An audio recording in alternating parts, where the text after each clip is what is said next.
Good morning, Philippines! Po si Telma from Ontario, Canada.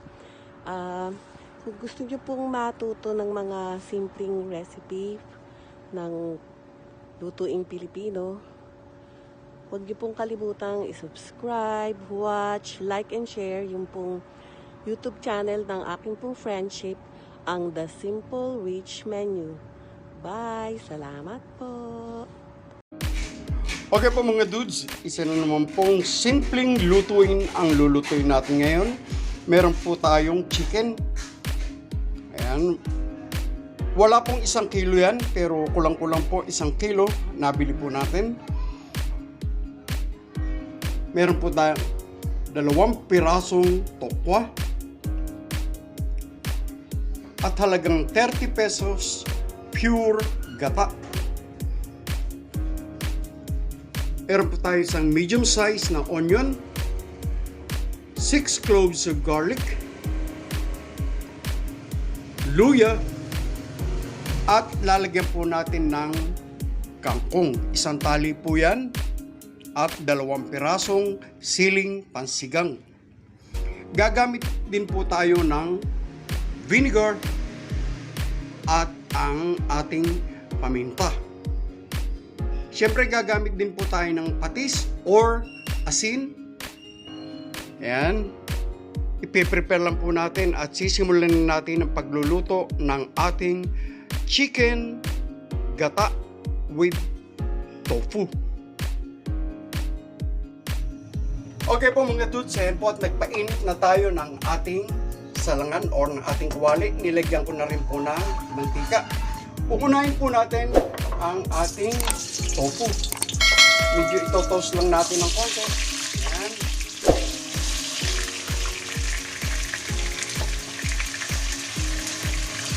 Ayan.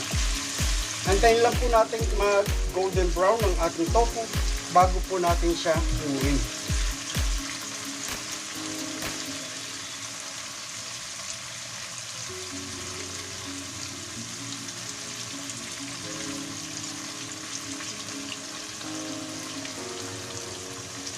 Luto-luto for lunch.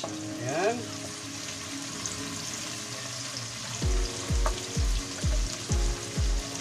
Chicken tofu with kangkong. Okay.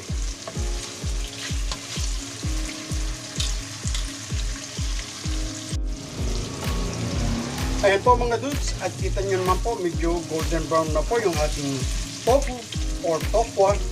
Iseset aside lang po muna natin ang ating tofu bago tayo mag-gisa. Okay? Patayin po muna natin. Ayan.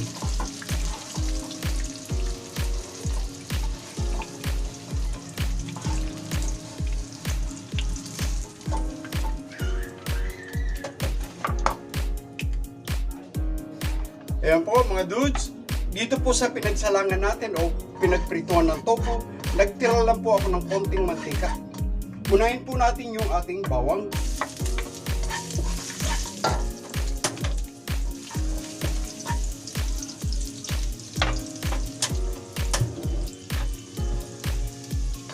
Ayan. Gisa-gisa lang po natin.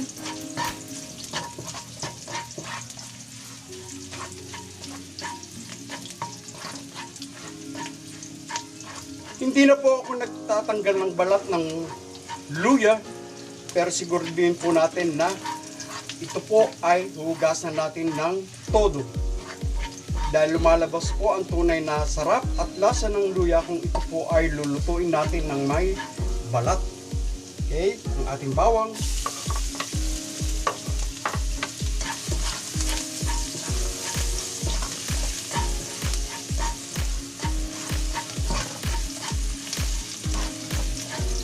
Halo-halo.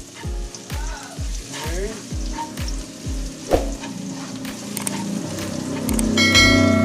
Pasensya na po kayo at pagpaumanhin ang ingay na naririnig nyo po dahil tabing kalsada lang po tayo, kaya iba't iba po ang maririnig nyo na ingay. Ating sibuyas.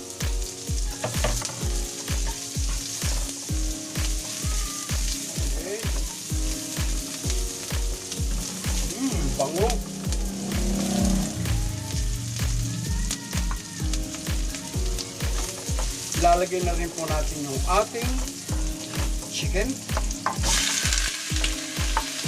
Kinakailangan po lagi malinis ang ating mga niluluto bago natin ito lutuin. Ayan. Patayin po natin na makuluan ng konti.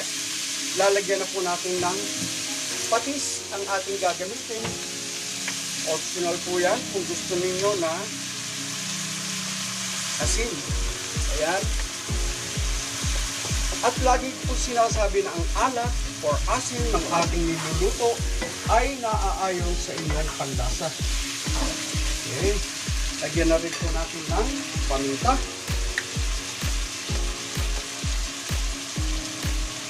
Ayan. Paminta to taste. Okay. Pero ang inilagay ko po mga half teaspoon na paminta or wala pa. Okay.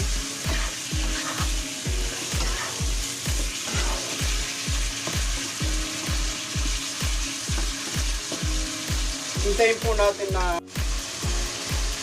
okay po mga dudes, yan po at medyo kumakatas na yung ating chicken. Ilalagay na po natin yung kalahati ng ating pure gata. Yan. Halu-haluin po natin.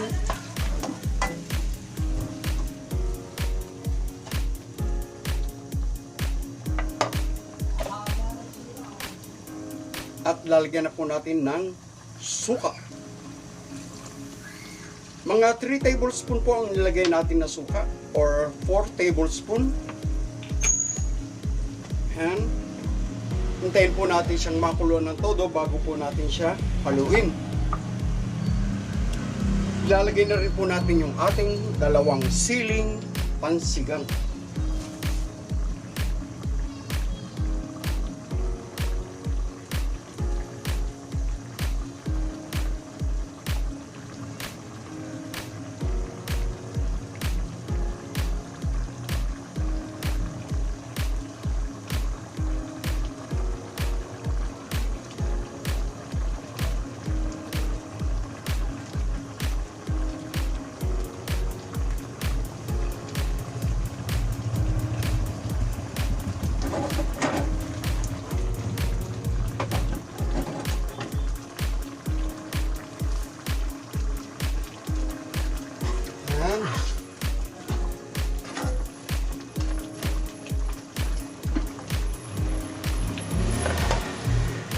Takpan po muna natin.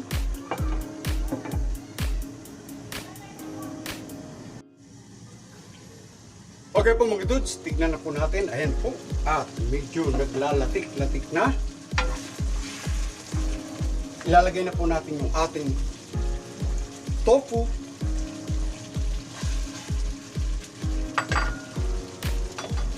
Yun pong ating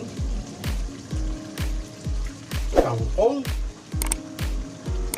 Hintayin lang po natin na medyo malanta ng konti yung ating kangkong bago po natin ilagay yung ating kakang gata or yung huling gata. Ayan. Bago po natin natikman.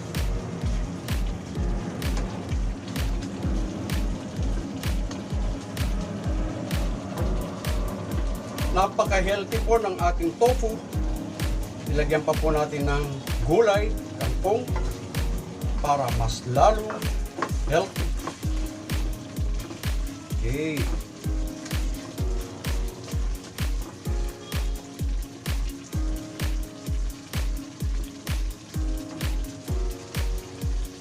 Ang ating ginitaang chicken with tofu at kangkong.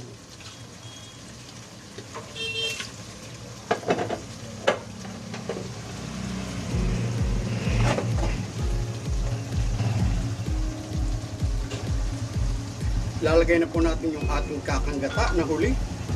Yan, tama-tama na po yan. Oh, so creamy!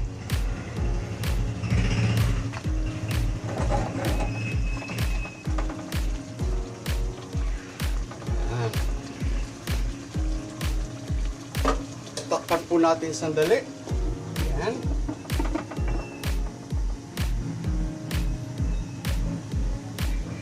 Just 5 to 10 minutes, luto na ang ating chicken with tofu, gata, at kangkong. Kaya po mga dudes, napakabango. Ayan po, luto na ang ating chicken with gata, tofu, at kangkong. So yummy, yummy, yum, yum, yum!